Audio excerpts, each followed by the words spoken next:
Bien, merci. Bonjour, chers collègues. L'avis que je vous présente aujourd'hui porte sur une proposition de directive qui a été publiée le 30 mars par la Commission européenne. Série de 6 textes dont vous avez déjà eu 2 exemples et un autre texte doit sortir en septembre, plus spécifiquement sur les allégations environnementales. C'est toute une série de textes, en effet, avec une certaine logique, parce que c'était déjà dans l'ancien paquet économie circulaire, c'était dans le Green Deal, c'était dans l'agenda du consommateur. Donc il y a vraiment une dynamique qui est prise par la Commission européenne. Et je crois qu'on peut s'en féliciter. Notre texte maintenant s'inscrit sur la modification de 2 directives, une directive de 2005 sur les pratiques commerciales déloyales et une de 2011 relative aux droits des consommateurs. Le socle, c'est en fait le constat que le consommateur déclare faire attention à l'impact environnemental des produits qu'il achète, mais qu'il est un peu désarçonné par l'ensemble des informations qu'il peut voir, souvent non contrôlées. Par exemple, 61%, chiffre de la Commission, des consommateurs disent ne pas comprendre quels sont les produits vraiment éco-responsables. Et 68% des consommateurs européens disent les allégations environnementales que je reçois sont trompeuses. Donc sur le détail, notre avis porte sur les 2 points de la proposition de directive, une meilleure information sur la réparabilité et la durabilité, et sur le point de la lutte contre les allégations environnementales trompeuses, donc ce qu'on appelle le greenwashing. Notre groupe de travail a considéré que la proposition, globalement, devait être soutenue, parce qu'elle place, comme l'a très bien dit Alain Coher, le consommateur au cœur des initiatives d'économie circulaire.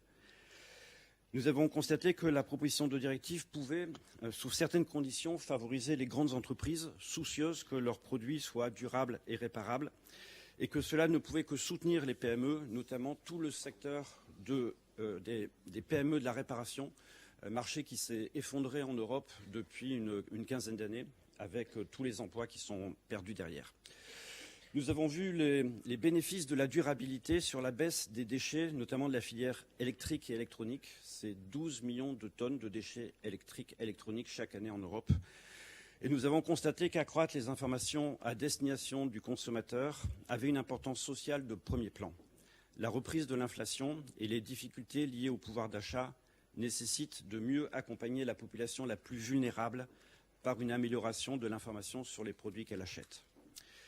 Et comme depuis la guerre russe en Ukraine, nous essayons aussi d'examiner les conséquences, nous avons remarqué que les produits plus durables et plus réparables requéraient moins de métaux rares et que cela ne pouvait qu'accroître l'autonomie stratégique de l'Union européenne.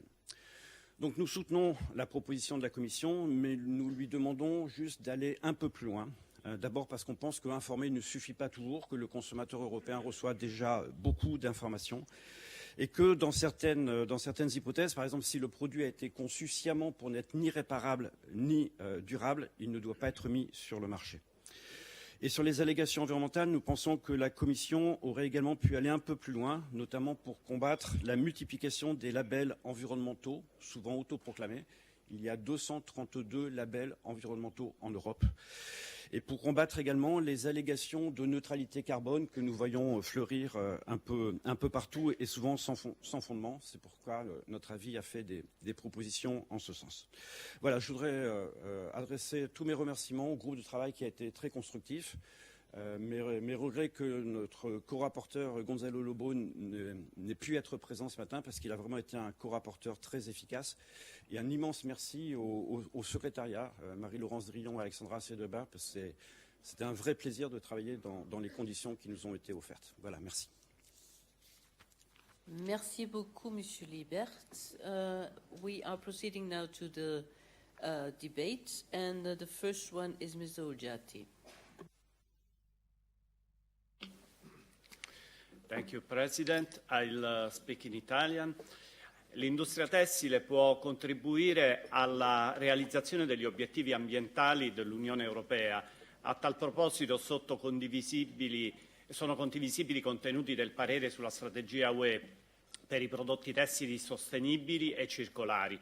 Infatti, considerato determinante l'aspetto del riciclo, in particolare l'etichettatura sul grado di riciclaggio, può rendere consapevoli i consumatori sul contributo verso la tutela dell'ambiente.